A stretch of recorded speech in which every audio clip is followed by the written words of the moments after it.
स्वागत है आपका मेरे YouTube चैनल में शिव कुमार इन्फॉर्मेशन। जैसा कि आपको पता आज तारीख 24 नवंबर 2023 है।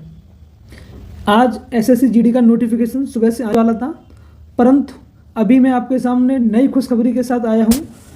एसएससी जीडी का नोटिफिकेशन एसएससी की वेबसाइट पर आ चुका है। जैसा कि हम देखने को सुनने को मिल रहा था कि इस बार जो वैकेंसी है वो 84,866 सुनने में आ रहा था, परंतु ऑफिशियल वैकेंसी जो निकल के आ रही हैं वो हम सोच रहे थे उतने से कम आई हैं। जैसा कि देख रहे होंगे आप नोटिफिकेशन में, इसकी जो फॉर्म फिलिंग डेट है वो 24 तारीख से शुरू हो रही है और लास्ट डेट करने की वो 31 दिसंबर है। अब जैसा कि मैं आपको वैकेंसी के बारे में बताता हूँ, जो टोटल वैकेंसी हमारी निकल के आ रही हैं, टोटल वैकेंसी हमारी निकल के आ रही हैं वो आ रही हैं 26,140 पोस्ट। अब वैकेंसी बढ़ भी सकती हैं, घट भी सकती हैं, इसका अभी कोई पता नहीं है। अब मैं बात करता हूँ बीएसएफ में कितनी वैकेंसी हैं। ओबीसी कैटेगरी के लिए 1028 वैकेंसी हैं ओबीसी के लिए, और 735 हैं एससी के लिए, और 467 वैकेंसी हैं एसटी के लिए। यही हम यूआर जनरल की बात करें वो 1956 वैकेंसी हैं। अब हम सीआईएसएफ की बात करते हैं। जो सीआईएसएफ में इस बार सबसे ज़्यादा जो वैकेंसी हैं, सबसे ज़्यादा वो सीआईएसएफ में 2196 वैकेंसी हैं ओबीसी के लिए। ये आपके लिए एक सबसे बड़ी अपॉर्चुनिटी है।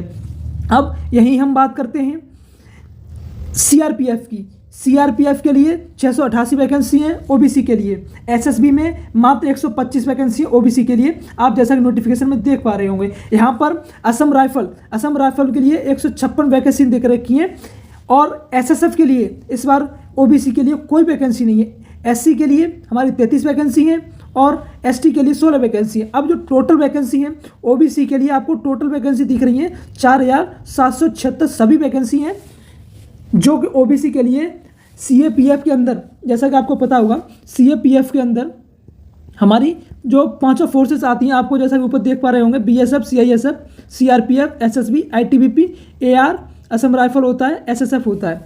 इन सभी की वैकेंसी दे रखी हैं। अब वो नोटिफिकेशन वायरल हुआ था कि 86,866 वैकेंसी हैं, उतनी तो वो सब गलत था। अब जो अभी प्रेजेंट में जो वैकेंसी निकल के आई हैं वो 26,140 हैं। अब ये बढ़ भी सकती हैं, घट भी सकती हैं, इसका कोई अभी पता नहीं है।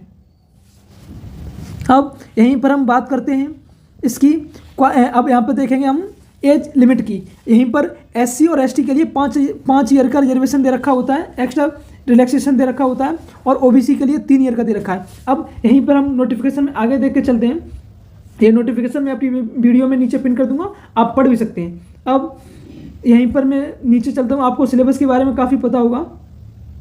एजुकेशन क्वालिफिकेशन 10th पास मांग रखी होती है और ज़्यादा कुछ है नहीं। यहीं पर एनसीसी सर्टिफिकेट के 5 मार्क्स होते हैं, जिसके पास सी सर्टिफिकेट होता है। बी सर्टिफिकेट वालों के लिए 3% होते हैं, और ए सर्टिफिकेट वालों के लिए 2% मार्क्स होते हैं।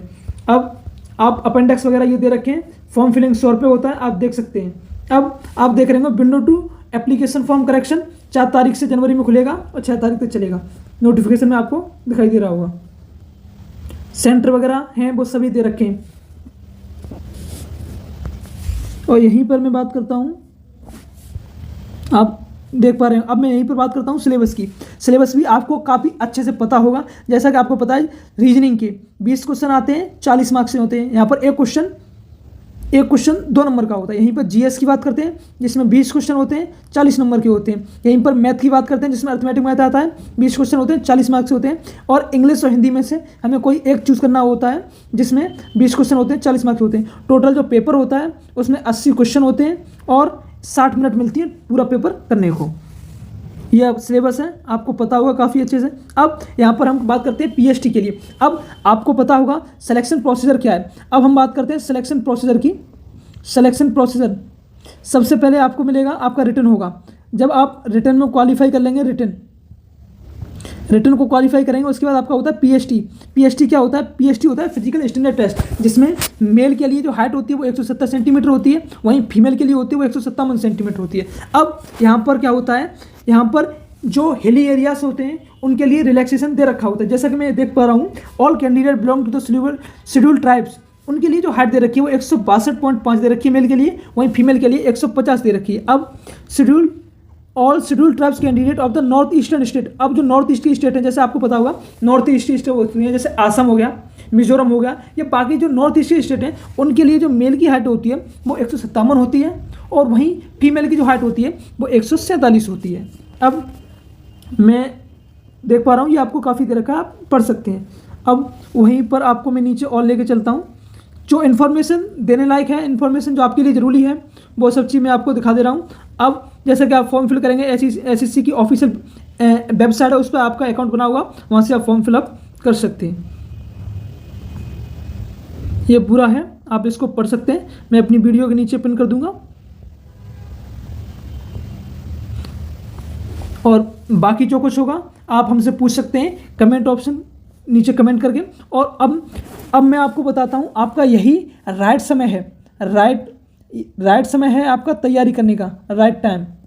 अब आप अपनी तैयारी को काफ़ी बेहतर बना सकते हैं, जिससे क्योंकि देखो हम जिस चीज़ का इंतजार था नोटिफिकेशन का वो भी आ चुका है, जैसा कि आप देख पा रहे होंगे। अब मैं बात करता हूँ जैसे आपकी तैयारी कैसे बेहतर हो सकती है।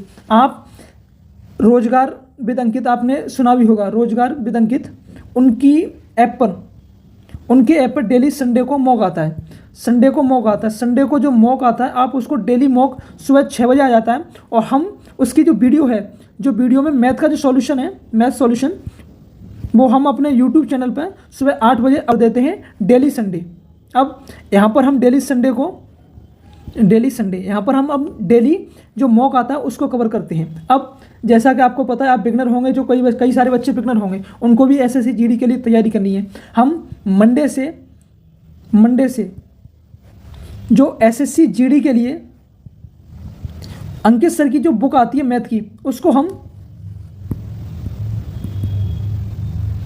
हम डेली चैप्टर वाइज स्टार्ट करने वाले हैं, चैप्टर वाइज, जैसा कि आपको पता होगा चैप्टर वाइज हम स्टार्ट करने वाले हैं। इसी तरह हम हर एक सब्जेक्ट की, पहले हम मैथ शुरू करेंगे, उसके बाद हम रीजनिंग शुरू करेंगे, ऐसे ही हम हर एक सब्जेक्ट की चैप्टर वाइज आपको कवर कराएंगे वीडियो में। और जो कंसेप्ट होते हैं साथ में पहले हम कंसेप्ट बताएंगे, प्लस प्रैक्टिस कराएंगे, PYQ, प्रैक्टिस प्लस PYQ, ये सब चीज़ें हम अपनी वीडियो में आपको कवर कराएंगे। और आपको एक बेहतर तैयारी करनी पड़ेगी जिससे आपका सिलेक्शन हो जाए। अब ये सब चीज़ें हैं आपको डेली करना पड़ेगा। अगर आपको कोई भी डाउट होता है आप हमें कमेंट करके